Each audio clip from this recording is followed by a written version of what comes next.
Hi అండి అందరికీ. అందరూ బాగున్నారా?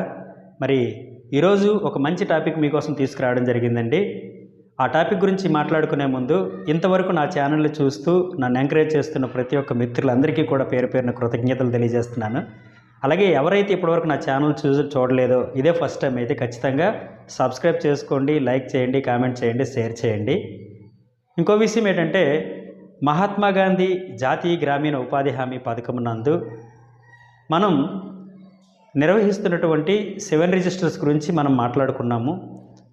అలాగే 7వ రిజిస్టర్ గురించి మరొక వీడియో అయితే చేయబోతున్నాను. అది పూర్తిగా అయితే ప్రింటెడ్ కాదండి, అలాగే మాన్యువల్గా కూడా కొంత రాయాలి కనుక దాని గురించి చేయబోతున్నాను. ఈరోజు టాపిక్ వచ్చేసి ఏంటంటే మనం వర్క్ వైజ్ ఫైల్ అనేది రెడీ చేస్తూ ఉంటాం. అంటే ఒక గ్రామ పంచాయతీలో జరిగిన ప్రతి పనికి ఒక వర్క్ వైజ్ ఫైల్ అనేది మనం తయారు చేసుకుంటూ ఉంటాము. అందులో ఎన్ఐసీలకు వచ్చేటప్పటికి అసలు వర్క్ కంప్లీషన్ లెటర్ అనేది ఎక్కడి నుంచి తీసుకోవాలి, ఆ వర్క్ కంప్లీషన్ లెటర్ నిజంగా ఉందా, వర్క్ కంప్లీషన్ లెటర్ ఉంటే దాన్ని ఎలా చేయాలి, అది ఎందులో ఉంటుంది, ఎలా డౌన్లోడ్ చేసి ఫైల్ చేసుకోవాలి, అలాగే ట్యాంక్ వర్క్లకు కూడా వీటికి కూడా మెటీరియల్స్ అండ్ బిల్స్ వోచర్స్ ఉంటాయా, మెటీరియల్ బిల్ వోచర్స్ ఉంటాయా, అది ఉంటే అది ఎక్కడ ఉంటుంది అనేది మనం పూర్తిగా ఈ వీడియోలో వివరించే ప్రయత్నం అయితే చేస్తాను. దయచేసి ఎవరు కూడా వీడియో స్కిప్ చేయొద్దండి, చివరి వరకు చూడండి. అలా అయితే నేను చెప్పే ఈ వీడియో మీకు అర్థమవుతుంది. ఒకవేళ ఎవరికైనా అర్థం కాకపోతే ఈ వీడియో కింద మీరు ఖచ్చితంగా కామెంట్ చేయొచ్చు, ఖచ్చితంగా రిప్లై అయితే ఇచ్చే ప్రయత్నం చేస్తాను. అలాగే నా టెలిగ్రామ్ ఛానల్ లింక్ పెడతాను, అలాగని నెక్స్ట్ నా వాట్సాప్ ఛానల్ లింక్ కూడా ఇందులో పెడతాను. అందులో నుంచి మీరు నాకు డైరెక్ట్గా నేరుగా మీ యొక్క సందేహాలు నాకు అడగొచ్చు. ఖచ్చితంగా నేను తెలుసుకుని మీకు చెప్పే ప్రయత్నం అయితే చేస్తాను. ఓకేనండి. ఈరోజు వచ్చేటప్పటికి ఏంటంటే మనం సాధారణంగా వర్క్ వైజ్ ఫైల్ చేసేటప్పుడు మనకి ఒక వర్క్ వైజ్ ఫైల్లో 18 టాస్కులు ఉంటాయండి. మీ అందరికీ తెలుసు. ఈ 18 టాస్కులో ఖచ్చితంగా 14 టాస్కులు అనేది మనం వర్క్ వైజ్ ఫైల్కి పెట్టాలి. అదేంటంటే వర్క్ ఫైల్ మీద ఎలాగ అట్ట ఉంటుందో అట్ట మీద ఏం రాయాలి అవన్నీ తర్వాత మాట్లాడదాం. ఫస్ట్ వచ్చేటప్పటికి ఏదైనా ఒక వర్క్కి మొదట ఆమోదం పొందాలంటే గ్రామసభ తీర్మానం అవసరం కనుక మొట్టమొదటిసారిగా గ్రామసభ తీర్మానం కాపీ అనేది ఉండాలి. సో గ్రామసభలో ఏ పనులు అనేది మనం గుర్తించామో ఆ పనుల యొక్క అరకాపీ సెల్ఫ్ ఆఫ్ వర్క్స్ కాపీ అనేది ఉండాలి. రెండోది దాంట్లో ఆ వర్క్ అనేది హైలైట్ చేయాలి. ఏ వర్క్ అయితే ఫైల్ పెడుతున్నా ఆ వర్క్ హైలైట్ చేయాలి, రెండో కాపీ. మూడవది వచ్చేటప్పటికి ఎస్టిమేట్ అండ్ డ్రాయింగ్ కంపల్సరీగా ఉండాలి. నాలుగవది వచ్చేటప్పటికి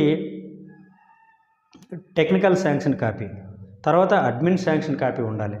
ఐదవది నెక్స్ట్ వర్క్ కమెన్స్మెంట్ లెటర్ ఉండాలి. నెక్స్ట్ డిమాండ్ ఫామ్స్ ఉండాలి. నెక్స్ట్ మస్టర్స్ ఉండాలి. నెక్స్ట్ పే ఆర్డర్స్ ఉండాలి. ఓకేనండి.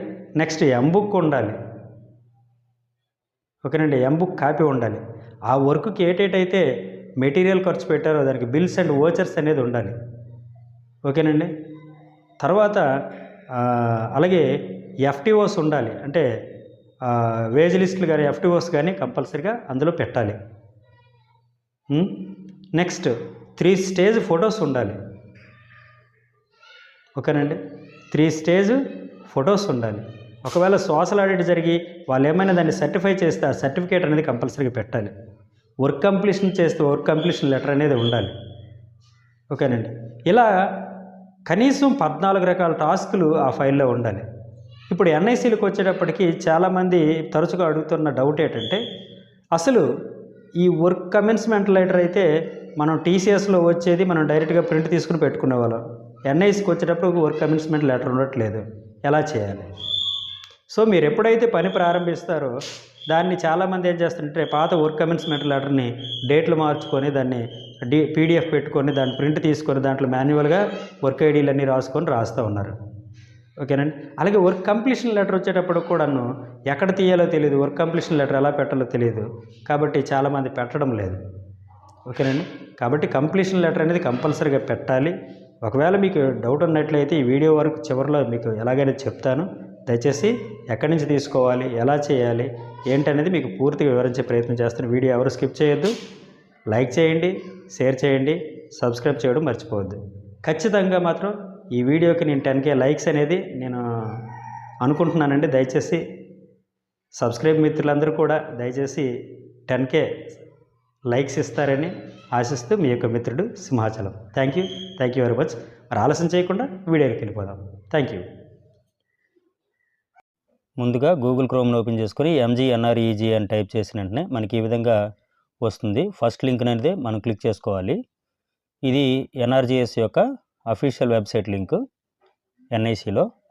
కనుక ఈ లింక్ మనం ఓపెన్ చేయగానే మనకి ఈ విధంగా ఇంటర్ఫేస్ వస్తుంది. దీంట్లో రిపోర్ట్స్ ఉంది కదా, ఈ రిపోర్ట్స్ మనం క్లిక్ చేసుకుందాము. క్లిక్ చేసుకోగానే మనకి ఈ విధంగా మనకి స్క్రీన్ అనేది ఓపెన్ అవుతుంది. ఇక్కడ ఈ రెండిటి యొక్క వాల్యూ మీకు అక్కడ ఏదో వస్తే దాని వాల్యూ ఇక్కడ ఎంటర్ చేసి ఓకే కొట్టగానే ఇక్కడ మనకి ఈ విధంగా చూపిస్తుంది. ఇందులో మీ స్టేట్ అనేది సెలెక్ట్ చేసుకొని క్లిక్ చేయగానే ఇక్కడ ఈ విధంగా మీకు ఇంటర్ఫేస్ వస్తుంది. దీంట్లో కొంచెం కిందకి స్క్రోల్ డౌన్ చేయగానే ఇక్కడ చూడండి R22 ఈ వర్క్ ఫైల్ ఉంది కదా, దీన్ని మనం క్లిక్ చేసుకుందాము. క్లిక్ చేసుకున్న తర్వాత మనకి ఈ విధంగా ఇంటర్ఫేస్ అనేది ఓపెన్ అవుతుంది. ఇందులో మీ జిల్లా అనేది ఎంచుకోవాల్సి ఉంటుంది. నెక్స్ట్ మీ యొక్క మండలం అనేది ఎంచుకోవాలి. నెక్స్ట్ వచ్చేసరికి మీరు ఏ పంచాయతీ అయితే ఆ పంచాయతీ సెలెక్ట్ చేసుకోవాల్సి ఉంటుంది. ఓకే, సెలెక్ట్ చేసుకున్న తర్వాత ఇక డిఫాల్ట్గా ఇప్పుడు ప్రజెంట్ ఉన్న అకాడమిక్ ఇయర్ ఏదైతే ఉందో అది ఆ ఇయర్ ఉంటుంది. మీకు ఏ ఇయర్ కావాలంటే ఆ ఇయర్ సెలెక్ట్ చేసుకొని ఇక్కడ సెర్చ్ అనేది క్లిక్ చేయండి. ఓకే, సెర్చ్ అనేది క్లిక్ చేయగానే మీకు ఈ విధంగా లిస్ట్ అనేది కనిపిస్తుంది. ఆ పంచాయతీలో ఉన్న proposed works, approved works, new works అవన్నీ వస్తాయండి. న్యూ అంటే కొత్తగా డేటా ఎంట్రీ చేసినవన్నీ కూడా వచ్చేస్తాయండి. ఓకే, ఇప్పుడు మీరు ఏ వర్క్ వైజ్ యొక్క ఫైల్ రెడీ చేసుకోవాలనుకుంటున్నారు, ఏ వర్క్ యొక్క ఫైల్ రెడీ చేసుకోవాలనుకుంటున్నారో ఆ వర్క్ దగ్గరికి మీరు వెళ్ళండి. ఓకేనండి, మొబైల్లోనైనా చూసుకోవచ్చు, సిస్టంలోనైనా చూసుకోవచ్చు. ఆ వర్క్ దగ్గరికి వెళ్ళిన తర్వాత చివర మనం చూసినట్లయితే వ్యూ అనేది మనకు కనిపిస్తుందండి. ఈ వ్యూ అనే దగ్గర మనం క్లిక్ చేద్దాం. క్లిక్ చేస్తే ఈ విధంగా ఆ వర్క్ యొక్క పూర్తి డీటెయిల్స్ అనేది ఓపెన్ అవుతుంది. ఇక్కడ చూడండి వర్క్ కోడ్ వచ్చింది, చూశారు కదా, వర్క్ కోడ్ వచ్చింది. నెక్స్ట్ వర్క్ నేమ్ వచ్చింది. నెక్స్ట్ అది కేటగిరీ ఏంటనేది వచ్చింది. తర్వాత దాని ప్రయారిటీ నెంబర్ వచ్చింది. నెక్స్ట్ దాని బోన్ ఎసెట్ ఐడి వచ్చింది. Next starting date, ending date, starting completion date, దాని ఎస్టిమేటెడ్ పర్సంటేజ్, ఇప్పటివరకు ఎన్ని పర్సంటేజ్ అయ్యాయి అన్నీ కూడాను విత్ జియో కోఆర్డినేట్స్తో పాటు వచ్చేసింది. ఓకే, అట్ట మీద మనం ఏదైతే మ్యాటర్ రాయాలో అదంతా వచ్చేసిందండి. ఇప్పుడు అట్ట లోపల పెట్టాల్సిన డాక్యుమెంట్స్ 18 డాక్యుమెంట్స్ ఉన్నాయి కదా, ఈ 18 డాక్యుమెంట్స్ కూడా ఇక్కడ ఉంటాయి. ఓకేనండి, మనం యాక్చువల్గా గ్రామ సభ తీర్మానం పెడతాము, ఏవైతే మాన్యువల్గా ఉన్నాయో అవన్నీ పెడుతూ ఉంటాం. ఎస్టిమేట్ కాపీ తీసుకుంటాము, డ్రాయింగ్ కాపీ తీసుకుంటాము, శాంక్షన్ కాపీ అలాగే మనకు ప్రింట్ వస్తుంది మన సెక్యూర్లో వచ్చిన శాంక్షన్ కాపీ, అడ్మిన్ కాపీ మనం తీసుకుంటాము. ఓకేనండి, అయితే మనకి ఇప్పుడున్న పరిస్థితుల్లో కంప్లీషన్ లెటర్ అనేది వర్క్ కంప్లీషన్ చేసినప్పుడు కూడా జనరేట్ అవ్వదు. కంప్లీషన్ సక్సెస్ఫుల్ అని వచ్చేస్తుంది కానీ అది జనరేట్ అవ్వదు. మనకు కావాల్సిన టాపిక్ కల్లా ఏంటి, కంప్లీషన్ సర్టిఫికేట్ పెట్టుకోవాలి. ఓకే, ఈ కంప్లీషన్ సర్టిఫికేట్ ఇదిగోండి ఇక్కడ చూపిస్తున్నాను కదా, బ్లూ కలర్ హైలైట్ చేసి ఇక్కడ ఉంటుంది. దాని ఎదురుగా అవైలబుల్ ఉంది కదా, అందులో క్లిక్ చేసి మనం ప్రింట్ ఇచ్చుకోవాల్సి ఉంటుంది. చూశారు కదా, అంటే మనకు సాధారణంగా మనం ఏదైతే ఎర్త్ వర్కులు చేస్తున్నామో దానికి మెటీరియల్ ఉండదు అనుకుంటున్నాము. ఓకేనండి, చాలామంది వర్క్ వైజ్ ఫైల్ రెడీ చేసేటప్పుడు మెటీరియల్ బిల్స్ అండ్ వోచర్స్ అందులో పెట్టడం లేదు. సో అది ఇన్కంప్లీట్గా ఉంటుందని నా అభిప్రాయం. ఎందుకంటే అక్కడ మెటీరియల్ బిల్స్ అండ్ వోచర్స్ అనేది పెట్టాలి. ఎందుకు పెట్టాలంటే ఒక వర్క్ వైజ్ ఫైల్ కొడతాం, అది మెటీరియలే. అలాగే నేమ్ బోర్డ్ అనేది టాస్క్ కొడతాం, అది మెటీరియల్. కాబట్టి ఈ రెండింటికి సంబంధించిన బిల్స్ అండ్ వోచర్స్ అనేది ఆ ఫైల్లో కంపల్సరీగా పెట్టాలి. చూసారు ఇక్కడ material vouchers bills and vouchers and bills అని క్లిక్ చేసుకోగానే ఇది వచ్చింది. దీన్ని ప్రింట్ తీసుకొని దాంట్లో పెట్టేస్తాము. ఓకేనండి, ఎవరికి పేమెంట్ చేసాము, ఎంత పేమెంట్ చేసాము, దాని యొక్క వోచర్ నెంబరు అన్నీ వస్తాయి. దాన్ని తీసి టెక్నికల్ అసిస్టెంట్ వారు అలాగే ఈసీ గారి చేత సంతకం పెట్టించాల్సి ఉంటుంది. ఓకేనండి, అర్థమవుతుంది కదా. అంటే మెటీరియల్ బిల్స్ అండ్ వోచర్స్ కూడా మనం ప్రింట్ తీసుకొని మనం ఈ విధంగా పెట్టుకోవచ్చు. నెక్స్ట్ బ్యాక్ వస్తే చూడండి ఇక్కడ మనకి FTOs కానీ, ఓకేనండి, ఇవన్నీ కూడా ఇందులో ఉంటాయి. ఇప్పుడు వర్క్ కంప్లీషన్ లెటర్ మనకు కావాలి, దాన్ని క్లిక్ చేసుకుందాం. క్లిక్ చేసుకున్న తర్వాత ఈ విధంగా వస్తుంది. దీన్ని కూడా మనం ప్రింట్ చేసుకుందాం. నేను ఇయర్ మారుస్తాను. చూడండి ఈ విధంగా ప్రింట్ అనేది ఇచ్చుకోవాలి. ఒక్క నిమిషం. ఇక్కడ నేను ఏ ఇయర్ అయితే ఆ ఇయర్ పెట్టుకుంటున్నాను. పెట్టుకొని నేను ప్రింట్ ఇస్తాను. ప్రింట్ ఇచ్చిన తర్వాత మనకి ప్రింట్ ప్రివ్యూ ఈ విధంగా ఓపెన్ అవుతూ ఉంటుంది.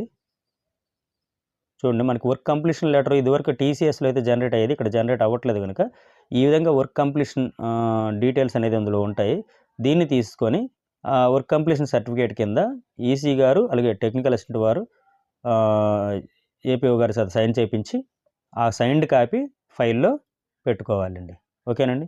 మీకు వర్క్ కంప్లీషన్ లెటర్ ఎక్కడ దొరుకుతుందో పూర్తిగా చెప్పానని అని అయితే నేను అనుకుంటున్నాను. ఒకవేళ మీకు అర్థం కాకపోతే మరొకసారి ఈ వీడియోని చూడండి, మీకు క్లియర్గా అర్థమవుతుంది, ఎక్కడ స్కిప్ చేయకుండా. ఓకేనండి. వీడియో నచ్చినట్లయితే లైక్ చేయండి, షేర్ చేయండి, కామెంట్ చేయండి. లైక్ చేయడం మాత్రం తప్పకుండా మర్చిపోవద్దు. లైక్ చేయడం వల్ల మీ సపోర్ట్ నాకు ఉంటుంది. అలాగే చాలామంది ఫీల్డ్ అసిస్టెంట్కి ఈ యొక్క మ్యాటర్ అనేది చేరుతుంది. ఎందుకంటే యూట్యూబ్ ఆల్గారిథం ప్రకారం ఎక్కువ లైకులు రావడం వల్ల ఎక్కువగా ఇది అనేది వైరల్ అయ్యే అవకాశం ఉంది కనుక చాలామందికి యూజ్ఫుల్గా ఉంటుందని నేనైతే భావిస్తున్నాను. ఏవైతే మనం కొన్ని డాక్యుమెంట్స్ వర్క్ వైజ్ ఫైల్లో పెట్టలేకపోతున్నామో అది పెట్టే అవకాశం అయితే ఉంటుంది. థ్యాంక్ యూ అండి. థ్యాంక్ యూ వెరీ మచ్ ఇంతవరకు నన్ను ఆదరించినందుకు. మరొకసారి కలుద్దాం. Thank you.